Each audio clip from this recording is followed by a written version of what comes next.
Olá, sejam muito bem-vindos a mais um Histórias da Bola. Eu sou a Carol Alvarez e aqui comigo o nosso melhor contador de histórias da região, do Brasil e do esporte, João Carlos de Freitas. Tudo bem, João? Oi, Carol, bom dia, boa tarde, boa noite, né? Tudo bem. Fiquei sabendo que você ganhou um prêmio aí. Eu ganhei, vim até de verde para comemorar, porque a identidade visual da FEAC, né, quem faz, que promove esse prêmio, ela é verde. Então eu vim assim, ó, a Ah, é? caráter hoje. Para lembrar, né? É Para não se lógico, esquecer. celebrando. Parabéns, hein, Carol? Obrigada. É, num dos episódios que contamos aqui, a gente falou muito do seu prêmio e tudo, Exato, né? exato. Quem quiser, procura lá. Quando foi? Ah, quando nós falamos do Ayrton Moreira, né? Exato, Então foi tem lá exatamente toda a esse. história do Do prêmio, tudo. prêmio, o tema da O matéria, tá tema, né? tudo lá para quem Mas quiser prêmio a saber. gente comemora continuamente. Ah, é, tem que ir até perder o prazo de É isso validade. mesmo. Por um ano é você a campeã, né? Exatamente, aí até a próxima Até edição. você fazer um novo artigo para poder concorrer de novo. É Aí, se você isso. ganhar, você é bicampeã. Quem sabe, né? Grande, Carol. E hoje, Parabéns. João, obrigada. Olha, hoje a gente vai falar de um episódio, e claro que o tema hoje é o Roberto Rivelino, que é muito comum, né? O mundo inteiro conhece o Roberto Rivelino. Jogou um pouquinho só, né? Pouca Achei que coisa. jogou médio ele. Médio. Imagine se não tivesse jogado nada, né? Foi um gênio. E eu quero contar aqui de uma mágoa que o Rivelino carregou durante muito tempo. Sabe que pessoas do esporte, acho que seu pai tinha muita versão sobre isso, né? Tinha muita história sobre isso. Às vezes a pessoa passa uma carreira tal com uma mágoa escondida, às vezes, sei lá, em um clube. E o futebol é assim, É, né? existem algumas situações que acabam marcando de um jeito não muito É positivo. isso que você carrega, né? Sim. Uns carregam mais, outros menos, cada um, mas todo. E outra coisa, isso é comum a todos, né? Eu tenho certeza que o nosso querido Vadão foi embora, né? Nos deixou, mas alguma coisinha de assim de coisa, eu falei, puxa vida, né? Como eu fui injustiçado ali ou lá, Sim, né? Eu sim. mesmo, né? Não é o tema agora, mas eu mesmo sei de uma, né? Uma Olha forte só. do Vadão, né? Abrimos e contar que foi uma grande injustiça que muitos cronistas, colegas nossos, cometeram com o Vadão na seleção feminina. Por desconhecer a história. Nossa, quando aconteceu aquilo, eu estava na CBN, o que eu lá, né, me insurgi contra colegas, né, que hoje estão ali em veículos prósperos, etc., mas completamente ignorantes, né, não conheciam. Eu falei, gente, E vem aqui conhecer o Vadão, saber do completamente trabalho. E desrespeitosos. principalmente isso. Porque uma coisa é você criticar o trabalho, é você não concordar com as escolhas daquele profissional e um repórter, um comentarista, ele está ali para dar a opinião dele. E está Claro. tudo bem, está todo mundo exercendo aí a sua função. Mas eu acho que existe um limite entre o comentário e a ofensa, entre um comentário e uma descredibilização do profissional. E acho que o que foi feito com o meu pai, principalmente no último ano de seleção, foi uma campanha para descredibilizá-lo como profissional Exatamente. e como pessoa, Com- porque muitas vezes as críticas foram Foram pessoais. pessoais. Não sei por que aconteceu, qual é o objetivo, não sei se tinha interesse por trás, né? Que sabe muito bem que as pessoas são interessadas, precisa tirar aquele para pôr outro, tal, enfim. Mas eu acompanhei isso também, né? Foi muito triste. Eu imagino como você deve ter vivido isso, que você estava do lado, né? Sim. E ele mesmo, né? Que o Vadão era muito calado, muito quieto, não era uma pessoa introvertida. Mas você que não é introvertida, você deve ter É, eu tive que me reagir. controlar muito para não reagir a tudo que foi Todas as dito. injustiças, né? Exato. Coisas que não se deve fazer. Mas, enfim, são essas coisas, né? A gente sempre fala assim, sabe, Carol? Você tem que elogiar sem bajular, né? No jornalista, né? Um Com elogio, certeza. quantas vezes a gente elogia, mas não precisa bajular, não precisa. É o elogio pelo É o feito. reconhecimento daquilo que foi Reconhecimento. feito. Cabe ao jornalista isso, é função dele elogiar. E também função de criticar, que é o que, por vezes, a demanda espera, né? Sem ofender. Se criticar, nada... E com um argumento sólido, né? Com Com certeza. coerência. Porque a Com crítica pela crítica... fundamentos, Com né? fundamento. A crítica pela crítica ela é vazia. Ela serve só para destruir. E outra coisa, a crítica pela crítica, ela tem um risco muito grande de cair no âmbito pessoal, né? Isso. Que foi o que aconteceu. Exatamente. Né? Então, aí o jornalista, desculpe, mas não merece nenhum crédito, como aconteceu, então, nesse episódio do Vadão. Né? Qualquer dia nós contamos isso. Isso, né? a gente entra nessa. Vamos entrar, vamos fazer essa... Não vamos deixar de fazer isso, não. Com certeza. E essa história do Rivelino, ela tem muito a ver. Tem muito a ver. Porque a história do Rivelino é assim, né, muito pública, o mundo inteiro sabe.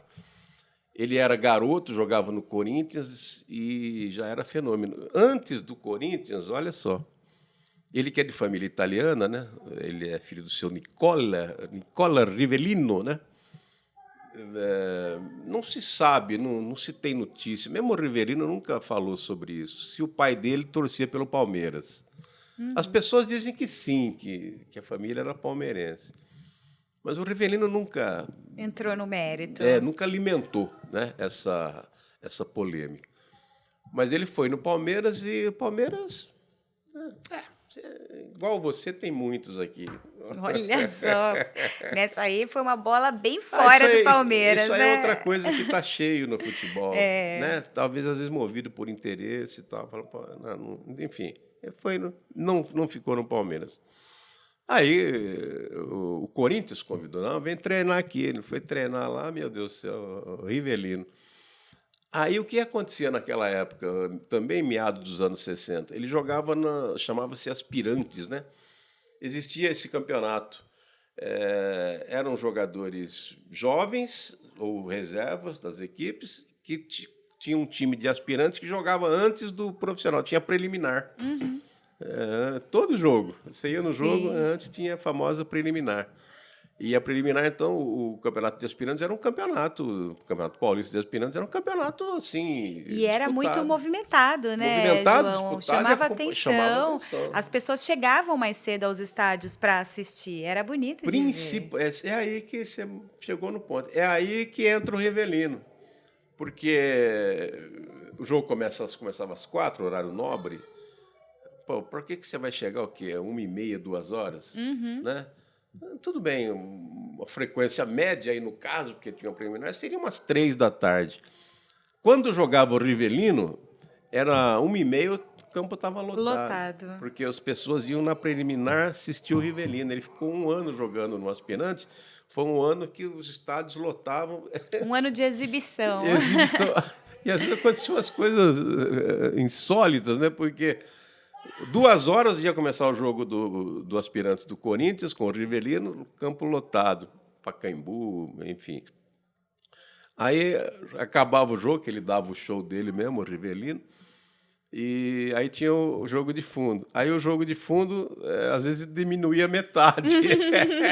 Metade ia embora. Porque já viram o que tinha para ver ali, né? Ele era, de fato, assim, surgiu como um fenômeno mesmo naquela época, né? E tanto que, na carreira dele, acho que o mundo inteiro já ouviu falar isso, o Maradona se inspirou no Rivelino. Olha só.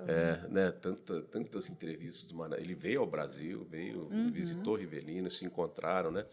O Maradona disse, não, ele é o maior jogador que eu vi jogar, assim, com o meu estilo, né? Tinha mais ou menos o estilo do Rivelino. E muito bem. E o Corinthians, naquela época, claro que já imediatamente ele foi guindado ao time profissional, mas o Corinthians não ganhava nada, menina. O Corinthians ficou 23 anos sem ganhar, não foi ganhar na Ponte Preta em 77. Justo em cima de quem, né? Campeonato Paulista. E só que nessa época o Corinthians tinha bons times, né? Não ganhava, mas chegava perto, tá? Brincadeira do Dudu agora há pouco lá, né? Mais um vice, né? Tem uns que só tem vice, né? E o Corinthians chegava, às vezes nem em vice, chegava lá atrás, mas montava grandes times. E apanhava do Santos, né? Porque a gente sempre que fala daqueles tempos, fala do Santos, fala do Pelé, mas apanhava do Santos. Meu Deus do céu, não levava uma com o Como Santos. diria um amigo meu, só palmada de mão aberta. Palmada, era só o Santos. Não tinha, ele ficou 11 anos sem ganhar do Santos, mas apanhando feio. Foi ganhar em 68, que foi também como um troféu. E aquele dia, só abrindo um parênteses, aconteceu o seguinte, foi dia 6 de março de 1968. O Corinthians ganhou de 2-0 e quebrou o famoso tabu, que era um tabu, assim, muito falado. Acabou o jogo naquele dia, Carol, e a torcida do Corinthians comemorando e tal, né? Aí eles começaram a cantar assim, 1, 2, 3, o Santos é freguês. Poxa vida! Fazia 11 anos que não ganhava, né? E aquilo foi muito legal. Aí ganhou. Mas nada disso tirava o brilho do Rivelino, né? O Rivelino era o Rivelino. Ele vai para a Copa de 70, foi o que foi, né? Patada atômica, o Brasil é tricampeão, ele foi um dos principais jogadores. E na carreira dele, né, é curioso também a reverência que ele tinha pelo Pelé, né? Até hoje, né? Até hoje. Você pega, eu sigo o Rivelino nas redes sociais, a fotografia dele do Instagram. Tem uma foto que foi feita por um jornalista da Gazeta Esportiva, é o Pelé e ele, assim, sabe? O Pelé, assim, na frente, essa é a foto dele. Então, ele tinha uma reverência pelo Pelé, é um dos ex-jogadores que mais sabe falar sobre as virtudes do Pelé. Ele tem Esse respeito, esse respeito. carinho mesmo, né? Tem hora que ele fala assim, ele era adversário do Pelé. Né? Ele fala assim, pô, quando ia jogar contra o Santos, que eu vi o Pelé, tinha hora que eu nem jogava, eu ficava vendo. Ele falava, pô, um dia eu tô aqui olhando, né, a bola vem alta, ele falou, pô, eu tô perto do Pelé, ele perto de mim, ele subiu lá em cima, matou a bola, desceu. Então, ele descreve, né, os detalhes que o Pelé fazia, que ele achava, né, genial. Que realmente foi, né? Ele viu o óbvio, né? Exato. Mas viu de pertinho, né? Só que ele viu o óbvio e ele retrata esse óbvio, né? Quer dizer, ele testemunha, acho legal isso, né? Ele sempre faz isso. Muito bem. Corre o tempo, Carol. Aí vem 1974, o que acontece? Vem uma decisão de Campeonato Paulista entre Palmeiras e Corinthians, no Morumbi. Lotou o Morumbi, lotou só de corintiano. Né? A torcida do Palmeiras era uma tirinha ali, né? Era pouca gente. E nessa decisão, o Palmeiras tinha um timaço. Né? O time do Palmeiras era um dos melhores do Brasil.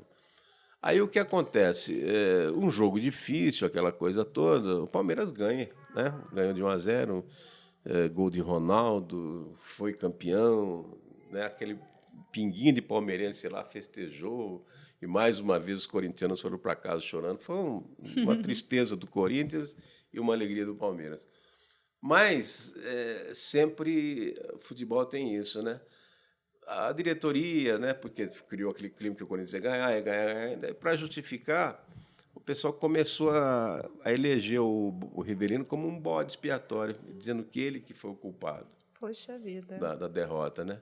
Poxa, ele que tinha sido formado no Corinthians, tudo, né? Tinha era ídolo, né? Merecia um pouco mais de carinho, né? De cuidado. Mas houve vamos dizer, uma conspiração. O futebol não é assim, né? O futebol são 11, né? Ninguém perde sozinho, né? Ninguém ganha e perde sozinho. Ninguém ganha sozinho, ninguém perde. Claro que ele talvez não tenha jogado bem como não jogou, mas ninguém jogou bem. E jogou contra um time melhor, né? Muito melhor. O time do Palmeiras tinha Ademir da Guia, tinha César, tinha Leivinha, era um timaço. Muito bem. Aí acontece que nessa polêmica a torcida foi na onda, né? Foi na onda, tal, e realmente foi um clima ruim para o Rivelino. O pessoal caiu de pau, né? Um negócio terrível. Conclusão, o Fluminense percebeu a briga lá no Rio de Janeiro, era Francisco Horta, o presidente do Fluminense, um cara de muita visão. Ele veio a São Paulo e ofereceu um dinheiro. Falou, então faz assim, tá ruim aí para o Rivelino, então eu quero ele, eu pago tanto. Fez uma boa proposta. Aí o Corinthians aceitou, não só pelo dinheiro, mas assim... Para também acalmar os ânimos ali e dar uma resposta, né? E para realmente consagrar uma responsabilidade, para dizer para a torcida, não, ele que é o responsável. Realmente, a gente já está resolvendo esse problema aqui. Tinha muito erro lá, tinha muito desmando, como tem até hoje o Corinthians. Com né? certeza. De presidente, diretor e tal, mas para encobrir, acabaram elegendo, quer dizer, colocando o Rivelino como um boi de piranha, como um bode expiatório. E assim ele foi para o Fluminense, lá ele arrebentou, foi feliz, né? Antes disputou a Copa de 1974 na Alemanha, nós não fomos campeões, né? Perdemos para a Holanda, mas ele jogou muito, o Rivelino, né? Ele jogou muito, ele foi reconhecido pela crônica internacional, quer dizer, ele continua sendo o Rivelino, né? Embora tivesse acontecido aquele fato. E aí ele vai para o Fluminense, então, nessa transferência, e lá ele ganha tudo, né? Ganha, inclusive, do Corinthians, numa estreia, porque a estreia fizeram, na estreia do Rivelino, chamaram o Corinthians para fazer uma festa. Vida. O Rivelino fez 4 gols, né? Arrebentou. Acho que deu uma desopilada, né? Ele mostrou quem era Roberto Rivelino. Ganhar do ex é sempre muito bom. É verdade. Aí tudo bem, a carreira dele se desenvolveu, ele se aposentou, saiu como o grande jogador que foi, mas ele ficou com aquela mágoa, né? Ele ficou, e todas as vezes que alguém se referia ao fato, ele ficava muito para baixo, muito triste.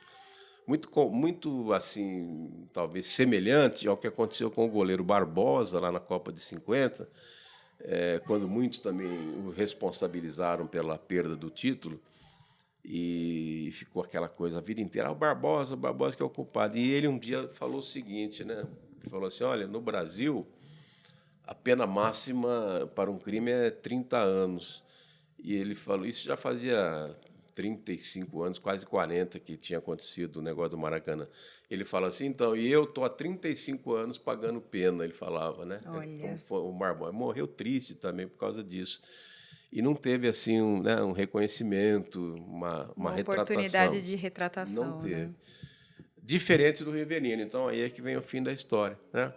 O que aconteceu? Agora, em 2014, pouco antes da Copa do Mundo aqui no Brasil, o Corinthians inaugurou a sua arena, o Rivelino foi convidado, evidentemente, né, para jogar. Ele fez o primeiro gol, teve um pênalti lá, ele bateu, então fez o gol.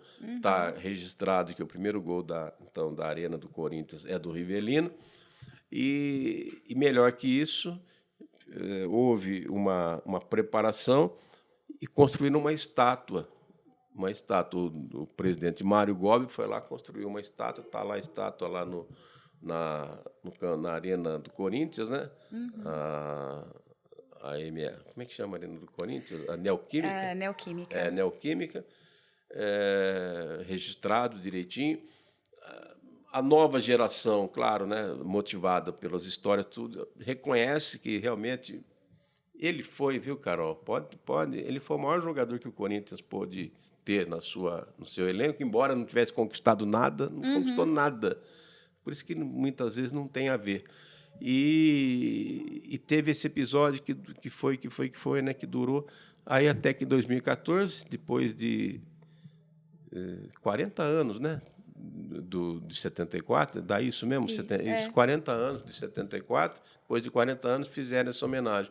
Ficou bonita a estátua, fizeram uma homenagem, uma cerimônia. E o dia que o Rivelino foi receber, claro, né, teve lá, a hora que descer a estátua, o Rivelino se molha todo, né, se enche de emoção, de lágrima. Mas acho que também é um choro de felicidade e de alívio, né? De isso. Saber que aquilo não pertence a ele, que foi restaurada, né? Foi exatamente. É isso aí que você matou. Foi esse o sentimento. Então, o presidente lá, que era o Mário Gobi, a gente pode até dizer que ele não foi assim um presidente que tivesse tido grandes conquistas no Corinthians, mas ele teve essa atitude cuidado, né, de resgatar a história, né? Ele fez o que fez e o Rivelino ficou feliz, mas muito feliz. Merecidíssimo. E se declarou um corintiano mesmo, falou assim, não, gente, eu nunca deixei de ser corintiano, né? Mesmo quando eu fui ofendido, mesmo quando eu fui maltratado. E aí fizeram as pazes, não é? E aquele final feliz que a gente adora. E vivem felizes para sempre. Ai, quer dizer que nesse ponto aí, Rivelino e Corinthians estão quites, né? Embora tenha acontecido tanta coisa. Estão no love. Estão Deu no match love. de novo. E nós aqui ficamos felizes também porque qualquer pessoa que adora futebol reconhece no Roberto Rivelino realmente esse gênio. Não tenho o que falar, Esse né? gênio que foi. Ele é um gênio. Não é mesmo? Que Tá legal, né? certo. Você receber a estátua, chorar, falar, não, agora está tudo certo. Agora tá tudo bem, o que passou, passou, é daqui para frente. Ele é um corintiano, está vibrando aí com as vitórias do Corinthians, né? É isso. Ontem, por exemplo, contra o Cruzeiro. O Corinthians fez o trabalho dele direitinho. o trabalho dele. Tá certo, João, obrigada. Se você gostou dessa história e quiser revê-la ou conhecer as outras, é só acessar o nosso canal no YouTube ou o site do jornal diariocampineiro.com.br. E não esquece de compartilhar com os amigos. Até a próxima.